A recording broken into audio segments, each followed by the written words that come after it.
السلام عليكم ورحمة الله وبركاته أحبابنا في كل مكان. أنا والله العظيم كنت أتمنى أطلع في الفيسبوك بث مباشر علشان التوعية سواء لنا أو للمسؤول أو لإحنا شركاء في بناء هذا الوطن القريح، لكن للأسف مثل ما شاهدتوا يقطعوا علي الصوت. حاولت حدثت الفيسبوك، ما صلحت كل الأشياء ولا. المهم نسأل الله أن يهديهم من يناقشوا بعدنا أو من يحاولوا يسكتوا صوت النقد البناء. أنا بتكلم اليوم على موضوع مهم جدا، وأعتقد أنه إذا استمر بتخرج يعني فحوى الانتقاد أو فحوى المشكلة إلى مشكلة أكبر وأعظم. موضوع الجبايات والضرائب، يعني معكم الضرائب والنظافة والواجبات والمزاولة الآن المهنة.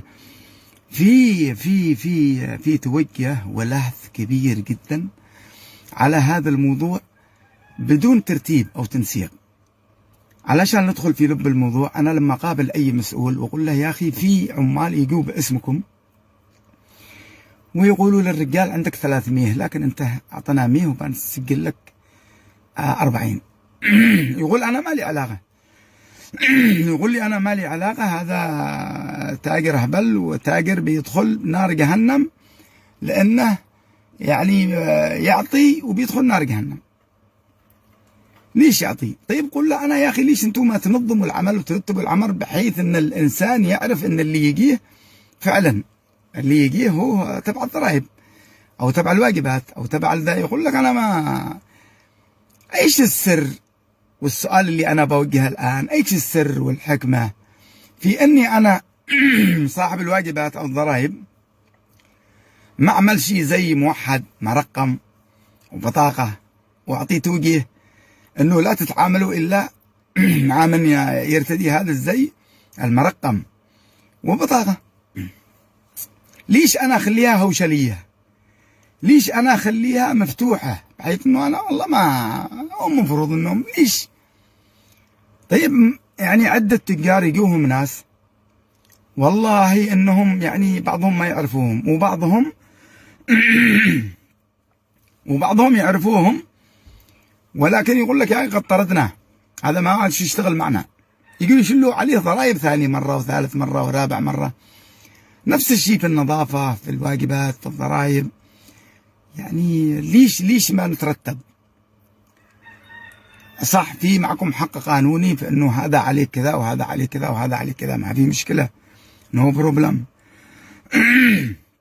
لكن الرجال اختبط، هذا ياخذ عليك كثير، هذا يسجل له في السنة قليل، هذا يعطيك كذا، هذا يطلب منه هذا. والله العظيم ان بعض التجار يطلعوا لبعض موظفين، وانا تعرفوا ناس العمري انا قسمت لكم بالله، يطلعوا لهم فرش على حسابهم، يستغلوهم يستفزوهم، يطلعوا لهم مواد غذائية، يطلعوا لهم ما لذ وطاب. الفكرة مشان احنا نخرج من هذه الإشكالية، واللي بيسمعها كمسؤول أو مأمور مديرية ينفذها. يا أخي لا، يا صاحب الواجبات يكون لكم زي معين ومرقم 1 2 3 4، بحيث أنه لو حصل خطأ من شخص قد الكاميرات موجودة وذا والله 124 أخذ وسواه وفعل وهدد وصلح.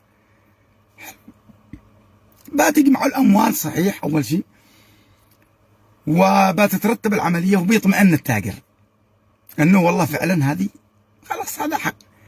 هذا 1 2. ليش ما يكون عندكم شوية من المرونة، مراعاة الوضع؟ مش احنا لما نناقشكم نقول لكم ليش ما تجيبوا كهرباء، ليه ما تجيبوا مالي، ما تجيبوا مدارس، تقولوا احنا في حرب. شوف المرونة هنا، احنا في حرب. انت تشتي مدرسة واحدة صحية ما لك من جنون، اغلق ولا انزل لك. طيب ليش هنا ما يكون مرونة عندكم؟ يعني ليش تطفشوا التجار؟ ليش التاجر برضه عليه؟ طيب ما لنا من المرونة. التاجر من أين يخرج الزيادة هذا كلها؟ كريم؟ عندك كرم؟ لا والله أقسم بالله يقولوا لي أننا نخرجها من المواطن. فكل الحرب على المواطن. احنا نشتي حل المشكلة، ما بنناقش مشكلة. وبنخليها كذا. لا لا لا لا لا، احنا معنا حلول. كل واحد يصلح لاصحابه زي معين ومرقم وبطاقه، ويعطي توجيهات للتجار او للجهات اللي ياخذ منها الضرائب او الجبايات انه ممنوع تعاملوا الا بهذا الزي وهذه البطاقه وهذا الباب.